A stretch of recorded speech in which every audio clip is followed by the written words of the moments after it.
Zee Marathi वाहिनीवर प्रदर्शित होणारी मालिका सारे काही तिच्यासाठी या मालिकेतून उमाईची आई ही भूमिका साकारणारी अभिनेत्री म्हणजेच खुशबू तावडे यांनी केलं मालिकेतून एक्झिट.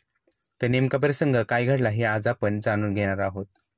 सारं काही तिच्यासाठी ही मालिका झी मराठी वाहिनीवरील लोकप्रिय मालिका बनलेली होती. ही मालिका यशाच्या शिखरावर असताना मालिकेतील उमाईची आई या पात्राने अचानक मालिकेतून एक्झिट घेतला आहे.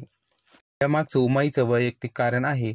तर खुशबू खऱ्या आयुष्यात दुसऱ्यांदा आई होणार, यामुळे विश्रांतीसाठी खुशबू यांनी मालिकेतून निरोप घेतला आहे.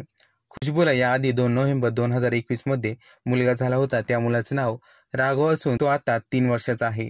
या निमित्ताने सारं काही तिच्यासाठी या मालिकेतील टीमने खुशबूचा शेवटचा दिवस केक कापून सेलिब्रेट केला. मालिकेतील सर्व कलाकारांनी खुशबू यांना अनेक गिफ्ट्स देखील दिले. आता मालिकेतील उमाची आई हे पात्र पल्लवी वैद्य या साकारणार आहे. पल्लवीने याआधी तुझेच मी गीत गात आहे या मालिकेमधून आपल्या सर्वांच्या भेटीला आली होती. या मालिकेत पल्लवीने शमाची भूमिका साकारली होती. तसेच पल्लवी वैद्याने अजूनही बरसात आहे, स्वराज्य रक्षक संभाजी अशा अनेक मालिकांमध्ये, अनेक चित्रपटांमध्ये उत्कृष्ट दर्जाचे काम केले आहे.